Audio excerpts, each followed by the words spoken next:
Hello students and welcome to IFS. तो आज हमारे साथ जुड़ी है गौरी जो कानपुर से बिलोंग करते हैं। तो welcome Gauri on the IFS platform. Thank you sir. तो एक बार गौरी हमारे स्टूडेंट्स और व्यूअर्स को आप बता सकते हो कि आपने कितने रैंक्स और कितने मार्क्स से जो है एग्जाम क्वालिफाई किया है।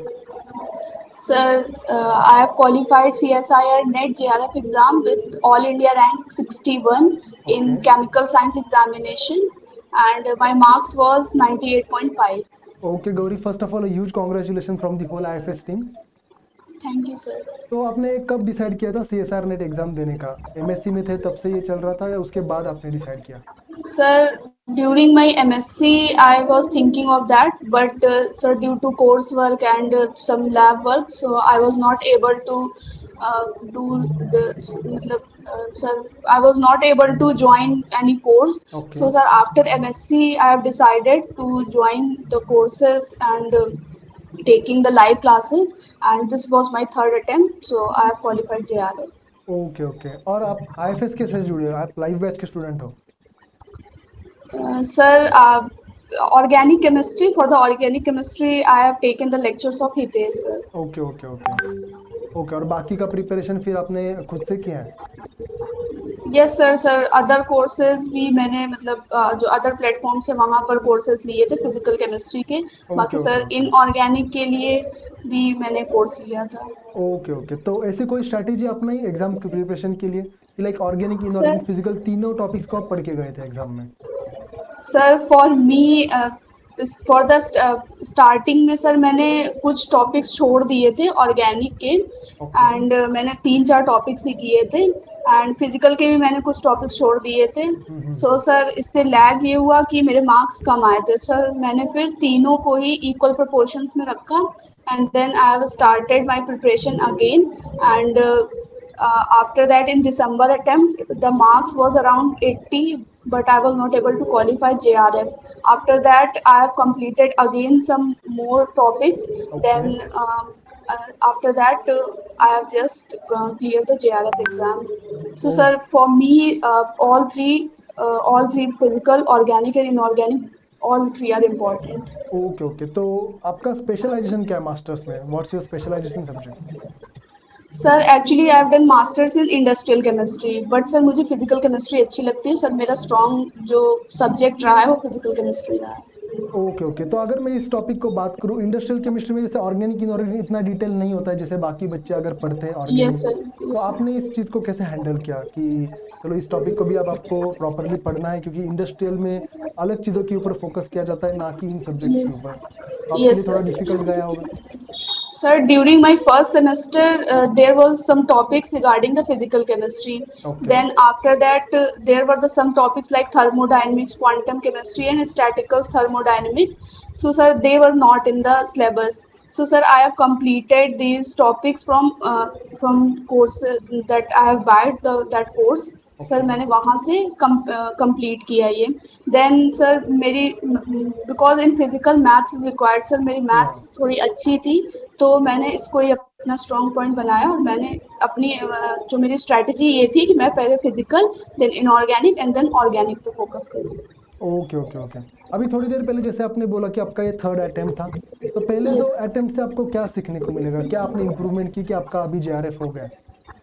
सर मैंने जो इम्प्रूव किया है कि जो टॉपिक्स मुझसे छूट गए थे जो मैंने नहीं किए थे, मुझे लगा था शायद हो जाएगा मुझसे बट मैंने कुछ टॉपिक्स नहीं किए थे तो इस वजह से मेरा जेआरएफ नहीं हो पा रहा था.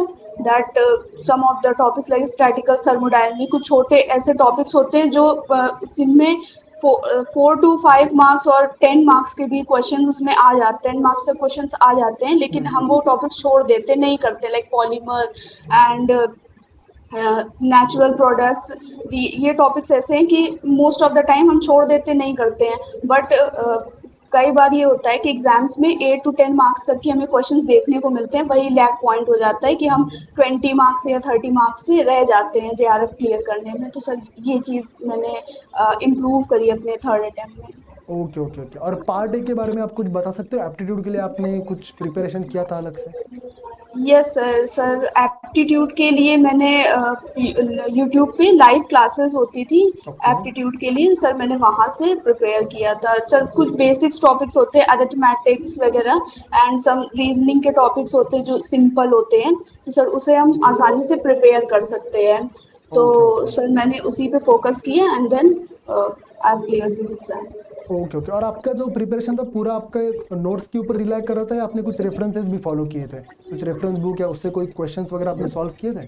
सर मैंने क्लेडन यूज़ करी थी ऑर्गेनिक के लिए। For the organic chemistry, just for the practice कि मेरा एक मतलब प्रैक्टिस हो जाए, क्योंकि नॉर्मली क्या होता है कि जैसे कि नोट्स वगैरह होते हैं हम रिवाइज तो करते हैं बट क्वेश्चंस नहीं हो पाते, तो क्लेडन को मैंने एज अ यूज़ किया था कि उससे जो क्वेश्चंस है वो मैं लगाऊं सो दैट कि मेरा मतलब कंसेप्ट जो है क्लियर हो पाए कि किस तरीके से मुझे क्वेश्चन सॉल्व करने हैं पेपर में। ओके एंड सर बाकी के लिए सर मेरा नोट्स था और बाकी रिवीजन किया और पीवाईक्यू सॉल्व किए गेट के, आईआईटी जैम के, सीएसआईआर नेट के भी। एंड सर क्वेश्चन प्रैक्टिस करी, न्यू क्वेश्चंस जैसे सीरीज वगैरह आती थी तो वो प्रैक्टिस करी।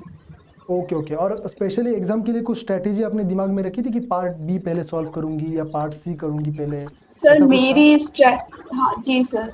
सर मेरी स्ट्रेटजी सर कुछ ऐसी थी कि मैंने पार्ट सी को पहले प्रेफरेंस दी because it contains huge numbers and after that part B and then part A. Okay okay okay. मतलब पहले part C, part B and then part A. Part okay okay. तो अभी आपकी MSc हो चुकी है? जी सर मेरी एमएससी हो चुकी ओके। अब अभी आगे क्या आपका टारगेट है? अभी है जैसे सर। जेआरएफ आपका हो गया, आप रिसर्च के लिए कुछ अप्लाई करोगे? यस सर, रिसर्च के लिए मुझे अप्लाई करना है, पीएचडी में एनरोल करना है सर, उसी के लिए प्रिपरेशन करना है। ओके। तो एनी ड्रीम यूनिवर्सिटी और ड्रीम इंस्टीट्यूट जहाँ से आप करना चाहते हो, और कहाँ कौन से सब्जेक्ट से करना चाहोगे? सर मेरा तो सर कोर सब्जेक्ट शायद सर फिजिकल केमिस्ट्री ही होगा। ओके एंड सर और आगे सर इंस्टीट्यूट की बात करें तो sir top institute sir IITs हैं, बिल्कुल आईएससीज हैं, तो बिल्कुल। सर वहाँ पर मैं प्रेफरेंस दूंगी। Okay okay. चलो, और पूछना चाहूंगा कि जैसे एग्जाम के बाद आपको क्या लगा था, लाइक फर्स्ट इंप्रेशन कैसा था कि आपका हो जाएगा जेआरएफ, या अभी भी आप डाउटफुल थे? Sir after exam paper was hard for the chemical science, तो okay sir but part C, but in the part C section so I was selective।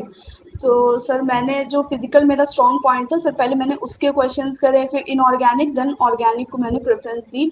Sir ये स्ट्रैटेजी जो मैंने यूज़ करी थी ये मैंने पेपर में भी ऐसे ही किया था।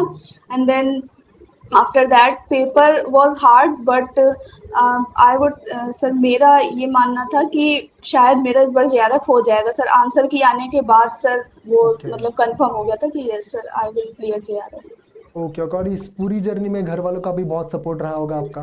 जी सर। फर्स्ट अटेम्प्ट में नहीं, सेकंड में नहीं, थर्ड में आपका फाइनली हो गया जेआरएफ। तो जी जब सर। आपने रिजल्ट उनको बताया तो क्या कैसे था उनका रिएक्शन, कैसा था? बहुत खुश हुए सर होंगे। Of course yes sir, sir सब खुश हुए थे बहुत ज़्यादा। ओके चलो, बहुत बढ़िया। मान लो एक कोई नया कोई एस्पायरेंट है जिन्होंने अभी तक प्रिपरेशन स्टार्ट भी नहीं किया है सीएसआर के लिए, मान लो एनी एक स्टूडेंट जी सर। एमएससी में और पहली बार ही सुना है या अभी प्रिपरेशन स्टार्ट करेंगे, तो आपके क्या सजेशंस रहेंगे ऐसे स्टूडेंट के लिए, कि आप क्या सजेस्ट करोगे उनको? सर मेरा सजेशन तो सर यही रहेगा कि अगर आपको ड्यूरिंग एमएससी आपको अगर टाइम मिलता है कि आप प्रिपरेशन कर सकते हो तो सर ओके आप अपनी प्रिपरेशन शुरू कर दीजिए। और अगर मतलब अगर आपको 2 3 4 घंटे भी मिल रहे हैं पढ़ने के लिए तो सर आप वहाँ से ही शुरू कर दीजिए, बिकॉज आफ्टर एमएससी थोड़ा सा डिफिकल्ट हो जाता है क्योंकि टाइम निकलता जाता है, तो बिल्कुल। फिर हमें यही लगता है कि शायद हम कर पाए या ना कर पाए, डाउट्स आने लगते हैं। सर सेल्फ डाउट्स करने से अच्छा है कि अगर हम एमएससी के दौरान ही अपनी प्रिपरेशन शुरू कर दें तो शायद यहाँ तक पहुँच सकते हैं। Okay okay. Thank you so much Gauri for your time. काफ़ी अच्छा लगा आपसे बात करके। ये वीडियो जो है जो भी स्टूडेंट्स देखेंगे बिल्कुल उनको मोटिवेट करेंगे, और आपको कभी भी आईएफएस की ज़रूरत पड़ी तो आईएफएस हमेशा आपके साथ रहेगा। ओके गौरी, जी सर। तो thank you so much and all the best for your future. Thank you sir.